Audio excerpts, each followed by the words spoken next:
네, 안녕하십니까. 좀 전에 소개받은 전남대학교 유용 교수입니다.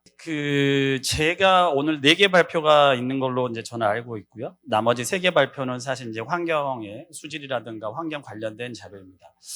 영상학술계에서는 이제 지금 수자원에 관련된 지금 발표를 이제 오늘 드리게 되는데요. 어쩌면 이제 우리가 물 일원화가 되면서 환경부로 수자원에 관련된 모든 파트가 오면서 했었었던 이제 큰 전환이라고 좀 생각이 됩니다. 각 수계에서 모두 이제 수질 문제가 매우 중요하지만 결국은 수자원과 유량과 같이 이제 뗄 수 없는 관계이기 때문에 어쩌면 환경 기초 조사 사업을 바라보는 느낌에서는 물론 좀 아쉬운 점도 있을 수 있겠습니다만 또 부가적으로 장점도 가질 수 있을 거라고 생각을 하고 있습니다. 저희 또 수계에서 이제 또 우리 유역청에서 이제 아마 저를 아마 이제 조금 추천해 주신 이유 중에 하나는 여러분들 모두 아시겠습니다만은 2022년과 2023년에 가뭄이 좀 심했었습니다. 특히 영섬수계에서는 좀 심각할 정도로 좀 수계가 가뭄이 좀 심했었고 5월 5일 그러니까 딱 너무 기억하는 것 중에 하나가 제가 이제 초등학생 애기들 2명 있는데 어린이날 비가 온 거예요. 그래서 애들은 눈물을 흘리는데 광주 지역이라든가 영섬수계에 있는 그 많은 주민들은 아주 말 그대로 단비가 내려서 그때 이후에 좀 해결이 됐었던 그런 아주 좀 심각한 상황이 있었습니다.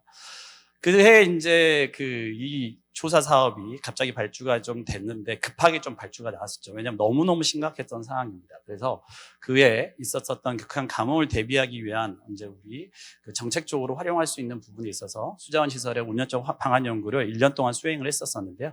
그 결과를 오늘 좀 보고를 드리도록 하겠습니다. 먼저 연구 개요입니다. 좀 전에 말씀드렸다시피 영섬수계 이제 수자원 시설을 연계하고 운영 효율화를 방안을 연구하기 위해서 극한 가뭄에 대비하기 위한 이런 연계 운영이 좀 필요하겠다. 이 연계 운영이라는 개념이 매우 중요한 건 뭐냐면 결과적으로 우리 이제 비가 고르게 오면 상관이 없는데 결국 물 공급을 할 수 있는 수자원 시설들이 다 개별적으로 움직이고 있고 그런 부분들을 어느 부분은 또 부족하고 어느 부분은 다소 좀 남을 수가 있기 때문에 그런 부분을 어떻게 좀 연계적으로 효율적으로 해서 모든 게 좀 균등하게 좀 물을 공급을 받고 또 이로 인해서 가뭄을 좀 최소화하고자 하는 이제 그런 노력에서 이 과제가 시작이 됐습니다. 그래서 크게 4개 꼭지로 이제 진행이 됐었는데요. 기존에 있었던 수자원 시설이라든가 운영 체계를 조사를 하고 또 기후 변화라든가 용수 수요량의 어떤 그런 변화를 추정을 해서 지역별의 가뭄 특성, 영섬수계 내에 지역별로 가뭄 특성, 취약성을 조사를 했습니다. 이제 더불어서 좀 가장 중요한 꼭지인데요. 수자원 시설이라든가 이런 연기하는 방안, 영섬수계에 있는 그런 새로운 방안 아니면은 또 향후 우리가 추진할 만한 이제 과제들을 이제 나열을 그런 부분을 찾아내고 이런 부분에 각각적으로 조사를 시행했습니다. 마지막 부분으로는 바로 이 연계 운영을 추진하는 체계라든가 이를 위해서 우리가 뭘 준비해야 되는지 개선 방안이라든가 그런 부분을 추가적으로 진행을 했습니다. 좀 전에 말씀드렸던 이런 순서대로 했는데 이 과제에서는 이제 전남대와 동신대 그리고 에코랩스의 이제 그 수질 전문 기업과 같이 세 기관이 참여를 해서 이제 진행을 하게 되었습니다. 자, 그럼 연구 결과를 좀 소개해 드리도록 하겠습니다. 좀 전에 말씀드렸던 이제 4개 꼭지인데요. 첫 번째 시작된 부분은 이제 수자원 시설의 이제 현황 조사입니다. 당연히 이제 기본적으로 우리가 가지고 있는 그 지역의 수자원 시설에 대해서 기본적 현황 조사를 끝내야만 우리가 어느 정도의 여유량이 있고 활용할 수 있을 것이냐 이런 부분을 저희가 참고를 할 수가 있었습니다. 다만 좀 하면서 어려웠던 부분 중에 하나는 여러분도 모두 인지하고 계시겠습니다만은 이제 물의 관리 주체가 바로 이 농업용수라는 부분은 이제 농림부 산하와 바로 이제 농어촌공사에서 관리를 하고 있습니다. 그런데 영산강 수계의 8, 90%는 이제 농업용수를 차지하고 있기 때문에 실질적으로 가뭄 때 농업용수에 대한 어떤 그 부분을 건드리지 않고서는 그 정책 자체가 반쪽이 될 수밖에 없는 좀 그런 약간의 취약점을 가지고 이제 시작을 했었습니다. 그래서 이제 사실은 이제 우리 환경국 쪽에서 다 계시니까 인지를 하고 계시겠습니다만은 농어용수 언급을 하는 자체를 이제 농어촌공사라든가 농림부에서는 극도로 약간 싫어를 하고 있죠. 하지만 어쨌든 용수 자체가 우리 물순위 자체가 바로 생활용수라든가 공업용수가 우선순위가 있기 때문에 결과적으로는 우리가 다를 수밖에 없었다라는 걸 말씀을 좀 드리고요. 이런 부분에 있어서 기본적으로 우리가 다목적댐 그리고 더불어서 농업용 조수지가 아주 주요 축으로 같이 조사가 되었습니다. 그래서 이런 현황 조사를 전체적으로 다 끝냈었고요. 다음으로는 이제 이 부분에 있어서 기존에 있었던 부분 중에 있어서 운영 가능성이 있겠느냐, 어떻게 하면 쉽게 지금 현재 있는 기존, 즉 어느 추가적인 비용이 최소화하면서 물을 우리가 서로 나누어서 공급할 수 있는 방안이 있을 것이냐. 기본적으로 이제 기존 조사에 좀 초점을 맞췄습니다. 더불어서 이제 많은 계획들이 수계별로 진행이 되고 있었던 부분도 저희들이 같이 반영을 하게 됐습니다. 두 번째 꼭지로는 이제 우리가 그 가뭄 현황이라든가 대응 체계를 이제 조사 과거를 했었었고요. 이를 통해서 또 이와 더불어서 과거에 그런 가뭄이 있었을 때 각 기관이라든가 물 관리 주체들이 어떻게 해왔었는지 사례 기관까지 조사를 하게 됐습니다. 두 번째 꼭지로는 바로 이제 기후 변화와 영수 수요량 변화를 위해서 변화를 반영한 지역별 가뭄 취약성 조사를 하게 됐습니다. 왜 이제 이 지역이 비가 많이 오고 지역 안에서도 이제 큰 차이가 있는지 여러분들 잘 아시겠습니다만 22년, 23년에 이 영성수기에서는 가뭄이 심할 때 여러분 다 아시겠습니다만 강남은 이제 물바다가 돼가지고 아주 그 홍수가 아주 집중강우가 엄청 왔었죠. 그러니까는 우리나라 자체가 이 대한민국의 크기가 크지도 않는데도 불구하고 수계별로 너무너무 큰 차이의 강수량 차이가 있다. 결국 기후변화의 어떤 그 하나의 현상이라고 볼 수도 있겠는데요. 근데 이 부분 자체가 우리 이제 영섬 지역에서도 나타날 수가 있겠다라고 생각을 해서 주요 지점의 강수 지점의 포인트를 저희들이 분석을 했었습니다.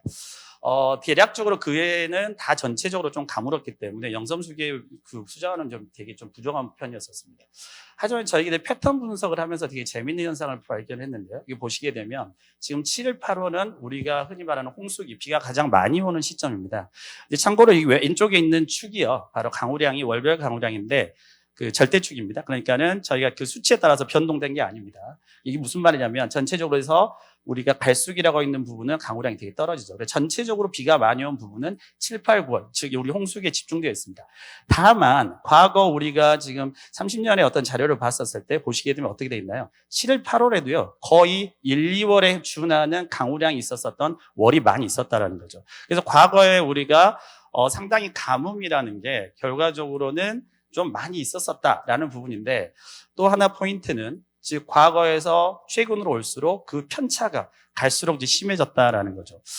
영섬수기가 사실은 요즘 그 환경부 R&D라든가 수자원이라든가 수질 문제 나왔을 때 테스트 베드가 많이 되고 있습니다. 이유는 하나는 바로 이 가뭄도 중요했었고, 이 가뭄의 바로 전년도에서는 큰 홍수가 와가지고 많이 아시겠습니다만은 섬진강 유역에 아주 그냥 모든 뚝이 막 무너지고 엄청난 피해를 발생했었던 이제 그런 사례가 있었습니다. 즉, 그 전에 비가 많이 오고 그를 대비하기 위해서 어떤 물그릇을 확보하는 그 상황에서 비가 조금 오게 됐었을 때 바로 연이어서 가뭄으로 가버리는 이런 극단적인 상황이 주거니 받거니 하는 이제 그런 케이스들이 바로 이런 사례에서 우리 패턴에서 우리가 알 수 있었다는 거죠.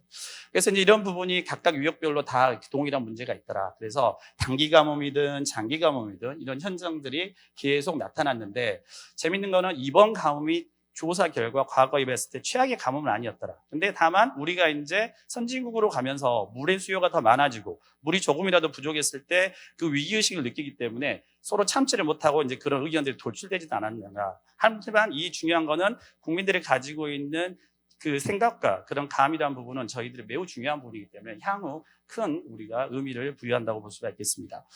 그래서 이를 통해서 기후변화 시나리오를 저희들도 분석을 했었고요. 그래서 향후 우리가 SSP 그 조금 안 좋은 케이스와 조금 여유로운 케이스, 사실 이제 이게 한 6 정도에서 7 정도가 지금 우리나라가 지금 기후변화 시나리오에 대응을 하고 있다고 보고 있는데, 4.5와 8.5를 통해서 약간은 여유 있거나 아니면 조금 어렵거나 그런 상황을 보통 상정을 해서 저희들이 보통 기후 시나리오 평가를 하고 있습니다.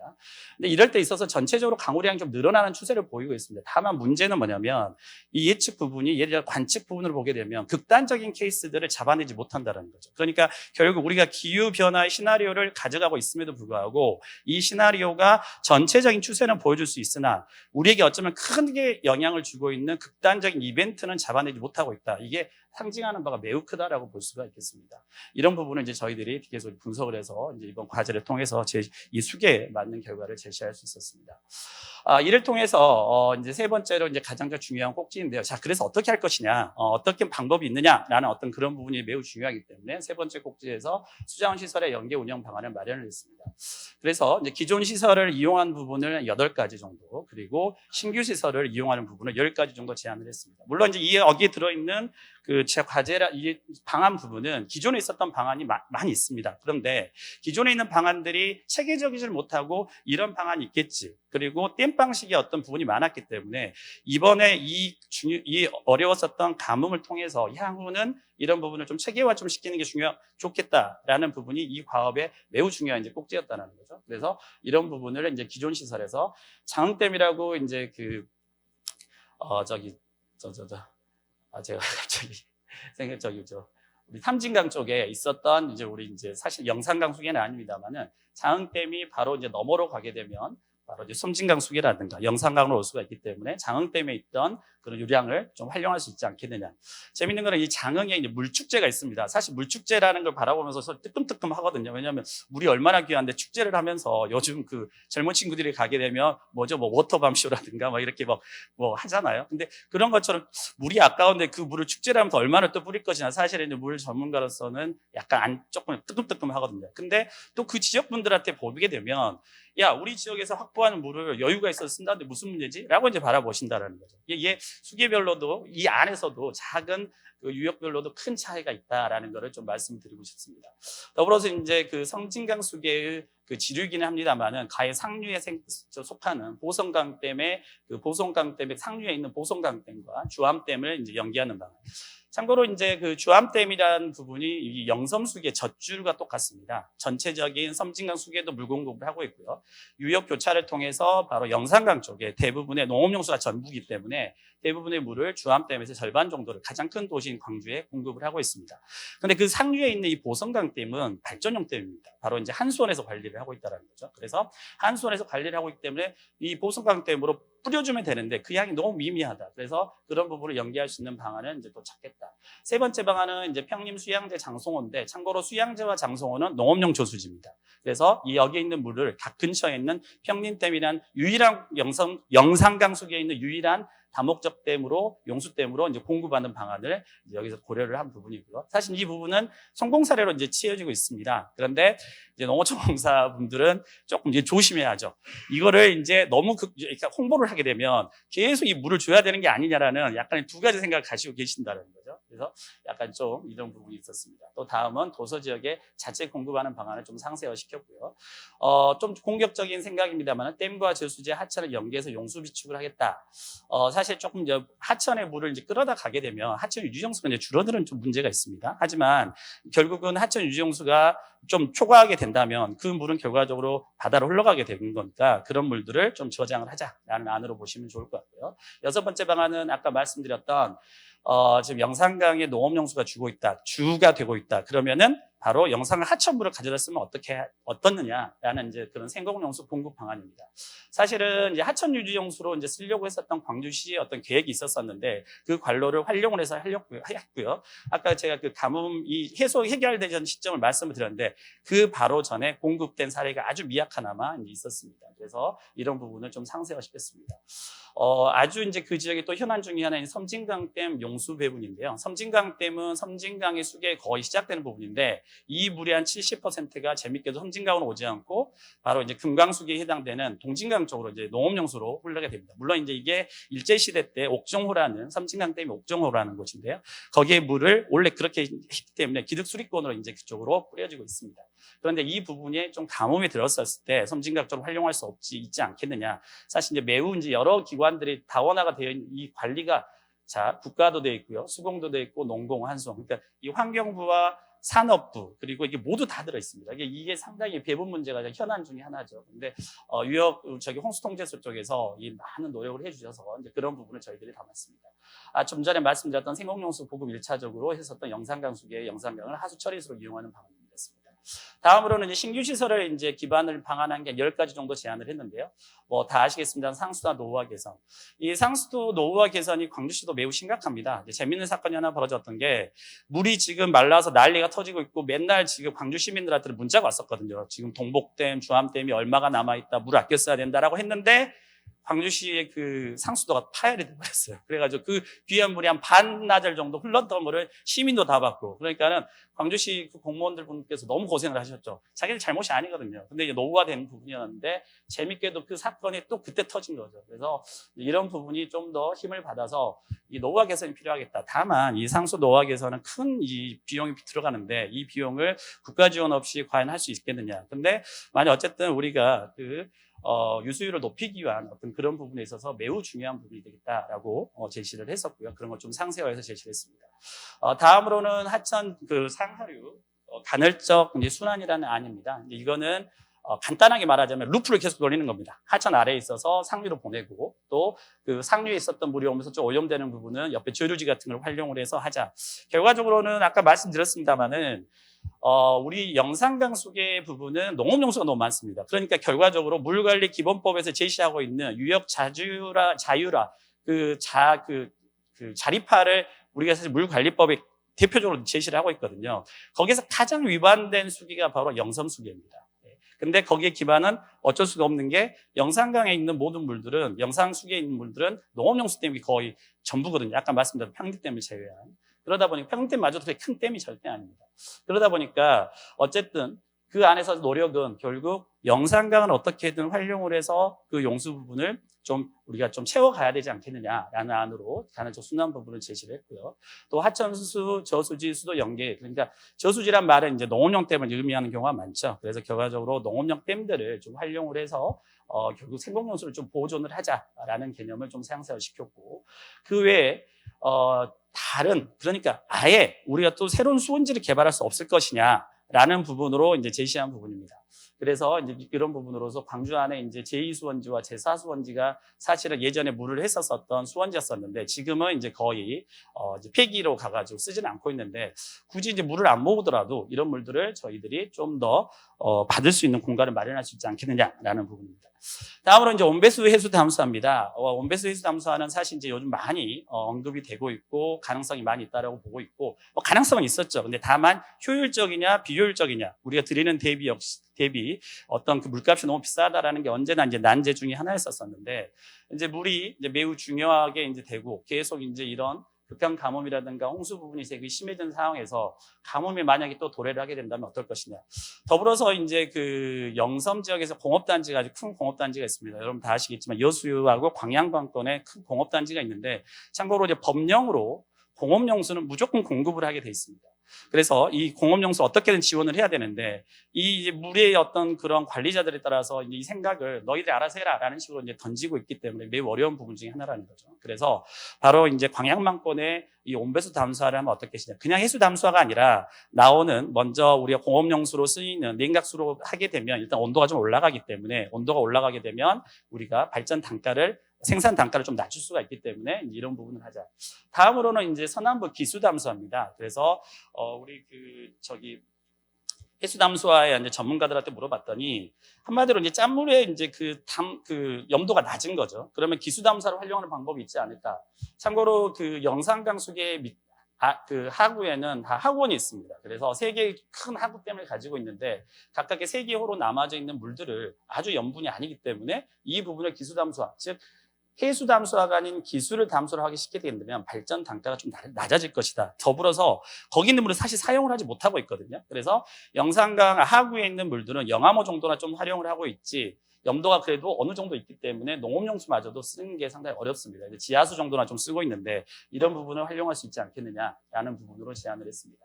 다음으로 이제 광주 여유량 활용인데, 사실은 이제 각각 수계에서 많이 일을 많이 하시고 하기 때문에 타수계에 대해서 이제 많이 인지를 못 하시고 계실 겁니다. 근데 아까 말씀드렸던 영산강 수계가 계속 언급이 되는데요. 그 농업용수 중에서 4개 댐 중에서 1개 댐이 바로 광주댐입니다. 그런데 이 광주댐이 유역 면적 대비 물바가지가 좀 작습니다. 그러니까 무효 방류량이 너무 많다라는 거죠. 그래서 이 물을 좀 활용할 수 있는 방법이 있지 않겠느냐라는 개념인데, 재밌는 거는 여러 가지가 들어가 있습니다. 농업용수로 활용하는 방법이 있고, 또 다른 이제 우리가 이제 생활용수로 활용하는 방법이 있고, 또 광주시는 저 물을 또 자기네들이 가져다 또 하고 싶어 하시고요. 그래서 이해는 다 하고 있는데 그 물을 이제 가져가 쓰는 거는 다 이제 동상이몽을 하고 계시는데, 이 과업에서는 좋다. 이 안들에 대해서 어떻게 하는 방법에 대해서 어떤 게 좋겠느냐 이제 그런 부분을 제시했습니다.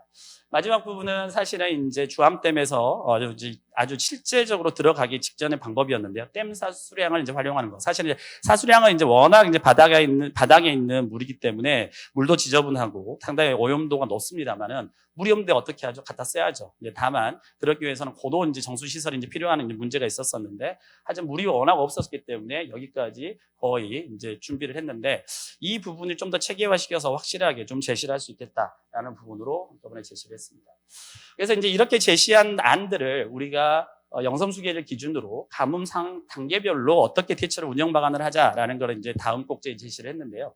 보시게 되면 10월, 1월, 4월이라고 나와 있죠. 10월이면 아까 말씀드렸던 홍수기가 끝나게 됩니다. 그러면 10월부터는 거의 이제 비가 안 오게 된다라는 거죠. 그래서 이때부터 이제 어느 정도 가뭄을 이제 우리가 예측할 수 있겠다. 그래서 이때 어느 정도 할 것이냐. 그러면 다음 이제 분기인 1월도 이제 계속 갈수기, 진짜 극단적인 갈수기 해당이 되는 거죠. 이때 어떤 유입량이 어느 정도로 오게 되면 어떤 단계로 갈 것이냐라는 부분에 있어서 대응하는 방안을 제시했고요. 3단계는 정말 이제 목전에 다다른 거죠. 계속 물은 들어오지 않고 사용만 했을 거니까요. 그래서 4월에 이제 들어가게 되는데 이 4월에 이제 농어촌공사와 같이 이제 협의를 하는 단계에 있어서 바로 이제 관계기와 홍수기가 이제 매치가 되지가 않습니다. 이제 그런 부분에 있어서 이런 타협을 어떻게 할 것이냐라는 부분이 이런 안을 담았었고요. 제시한 18개 안에서 1단계, 2단계, 3단계별로 어떤 안들이 이 부분엔 최적이겠다라고 이제 제시를 했습니다. 물론 이 안은 달라질 수 있겠죠. 상황에 따라서 또 이런 물이라는 게 늘 언제나 변동성을 가지고 있기 때문에 달라질 수가 있는데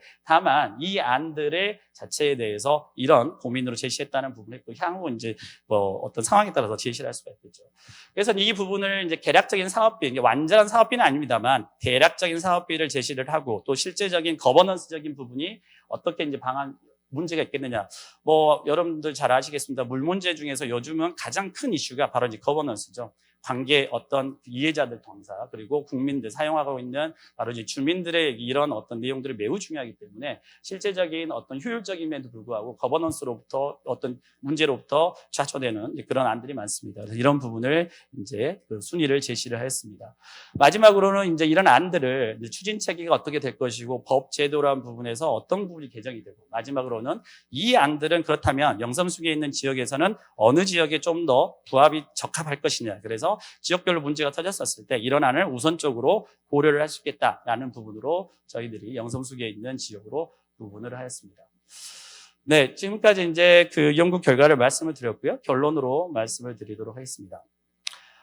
저희가 이제 한 과제를 통해서 이제 저희가 바로 영섬수계 가뭄 대응을 위한 이제 대책을 수립을 했다라고 이제 말씀을 드릴 수가 있겠습니다. 물론 이 자체가 새로운 안들보다도 과거에 있는 안들을 담은 안이 많이 있습니다만은 과거의 안들 같은 경우 체계적으로 운영이 되고 체계적으로 제시를 한 안이 부족했기 때문에 이런 부분을 2022년과 23년의 가뭄 사례를 기반으로 해서 이런 부분을 체계적으로 만들어서 향후 가뭄에 이제 대책할 수 있겠다라는 부분이고요. 특히 이제 이런 부분이 향후에 이제 홍수라든가 가뭄이 빈번해질 텐데 이런 상황에 있어서 우리가 기초 자료로서 어떻게 활용할 수 있을 것이냐. 그래서 이런 변동성에 대한 부분 제시 그리고 이에 대한 이를 대응할 수 있는 안전성을 확보할 수 있는 방안을 이제 저희들이 모아서 정리를 했었고요.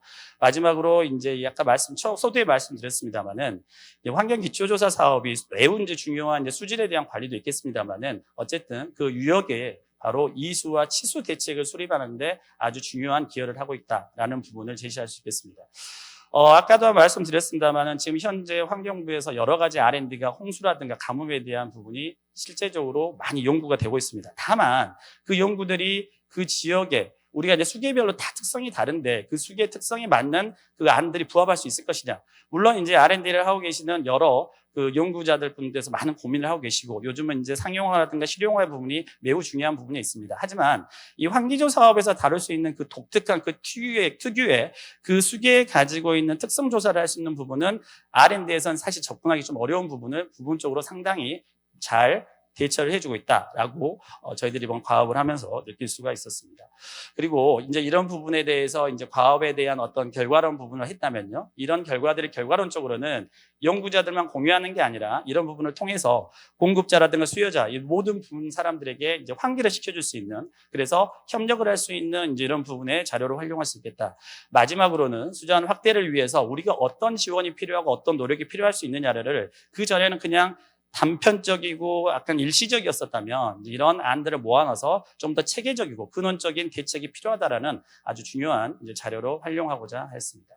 네, 이상으로 발표를 마치도록 하겠습니다.